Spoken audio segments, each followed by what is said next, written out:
Hey, hi, Lisa Marie here.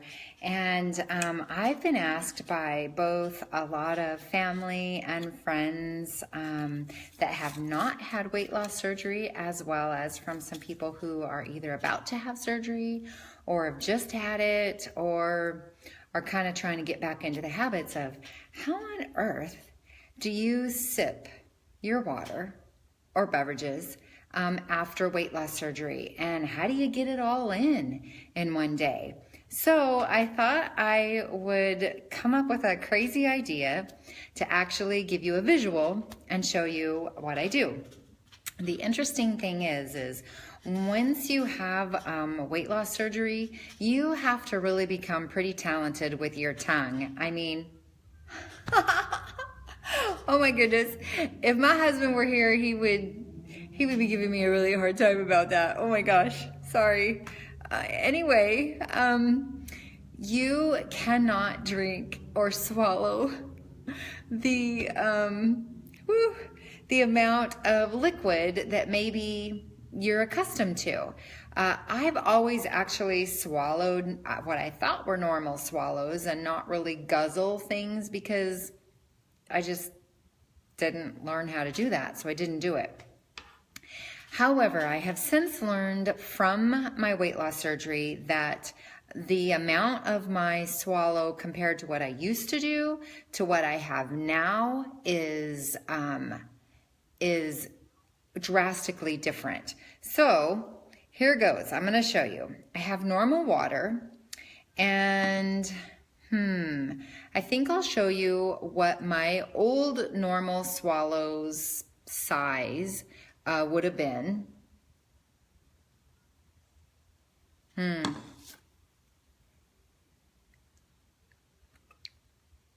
Wow, that's almost a whole ounce. I'm pretty sure that was just a single swallow for me before. And I brought a little measuring thing. One side is a tablespoon and one side is a teaspoon. Let me hold over my water here. So yeah, a normal swallow prior to surgery was a little more than a tablespoon. So now, I just poured that back in my cup. Oh my gosh. Oh, good thing it's just me. So now, if I were to swallow a normal swallow like I did in the past, I would block it with my tongue and kind of have the water over here in my cheeks and kind of distribute it as a swallow of at least 5 swallows. So let me try it again.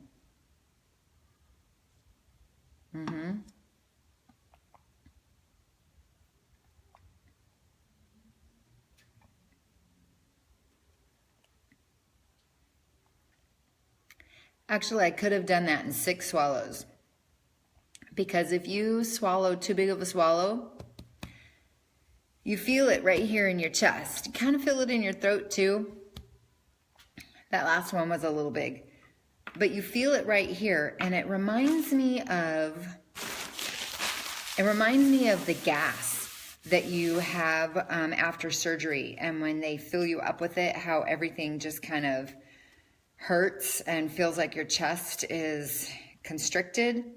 That's what that last swallow just was. Which then is the other way of how you know not to keep sipping or let your body kind of relax and let your esophagus kind of breathe and not have as much trying to go down. So now my now normal swallow is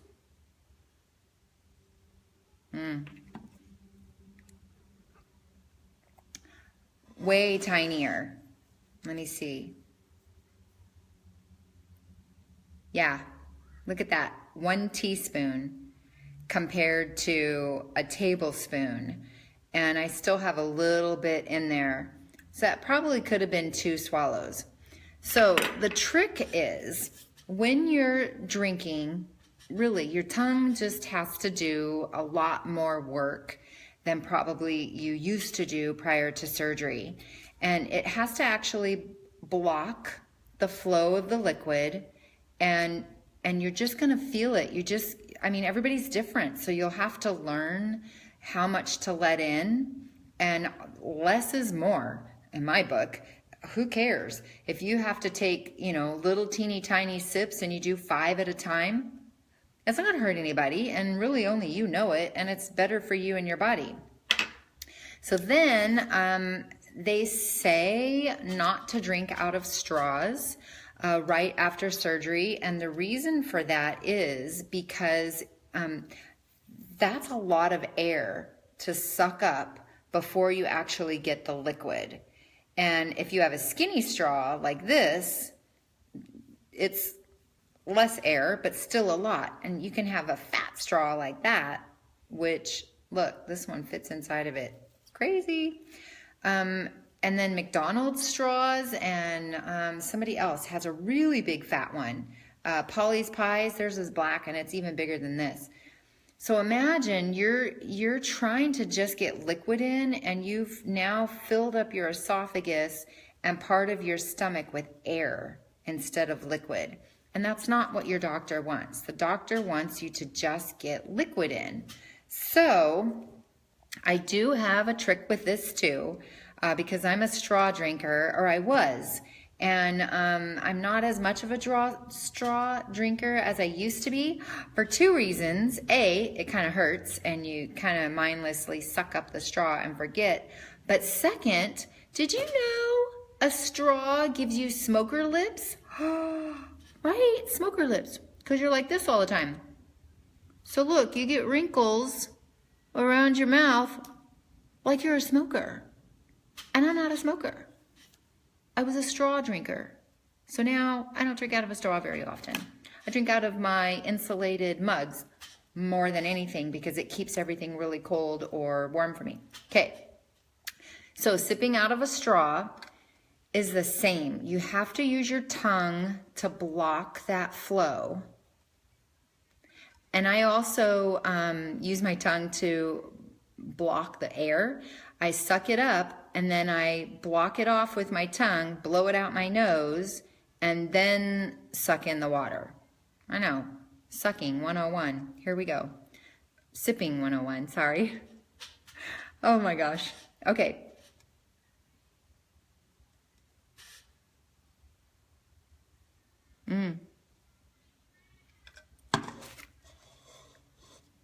So I have even a smaller sip using the smaller straw. And yeah, it's about a half a teaspoon.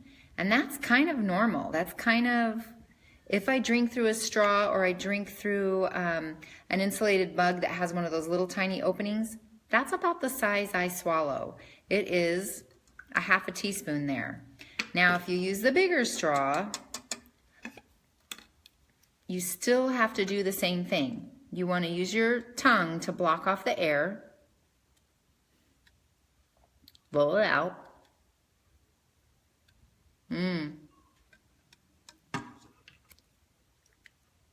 That felt bigger, but I don't think it is. No, it's about a half a teaspoon as well. Almost, maybe 3/4 of a teaspoon. It's a little more full. It is fuller than the other one. So if you really want to try and get into the habit of learning the size of a swallow, that's a whole lot smaller than your big swallows that maybe you're used to, get some measuring spoons and just take a drink of whatever you're drinking now, hold it in your mouth. If you have one of these little cups, it's better because then you don't spill it all over yourself like I did. And then measure it and see, okay, hey, normal people, normal swallow prior to surgery, you're probably swallowing a good tablespoon or an ounce of a swallow at a time. After surgery, it's got to be way down. So like a teaspoon or less needs to be your new size of your swallow. So really, it's just training your brain and training your tongue to work within your mouth. And there you have it. You can actually sip all day long. And so what I did when I first had surgery was I either used my watch or I used my alarm on my phone, and I set it for every hour. And every hour I would have 4 to 6 or 8 ounces. At first it was really little. It was like 2 to 4 ounces. And I would just take little sips and then walk a little bit, set it down, rest for a couple minutes, take some more sips. To get into the habit, to make your body get used to, your metabolism, to help your metabolism get used to working like the good machine that it was designed to do, you have to feed it and you have to nourish it with liquid kind of consistently and at a regular time. So what I did is I set the alarm for every hour and I would drink something. And now it's probably every hour and a half, 2 hours, because now I'm eating every 2 hours. And so I drink in between that. But man, I use that alarm on my phone like a crazy person at first. And it's okay. You're learning a new habit. You're learning new ways to do things. So don't be afraid to use a mechanism. Got a weird phone call in the middle of that. Sorry about that. Also, another weird FYI thing for me, I could not tell the difference between thirst and hunger at first. And even now, sometimes it plays with me a little bit. Sometimes I think I'm hungry when really I'm thirsty. So that's when I look at my watch and I go, oh, it's only been a half hour. I'm thirsty. So then I just sip and have some water. But take your time. There's no rush. There's no rush, especially right after surgery. No rush. The main thing is to not get dehydrated because, oh my gosh, it's bad. Crazy stuff happens to you when you get dehydrated. You kind of become crazy.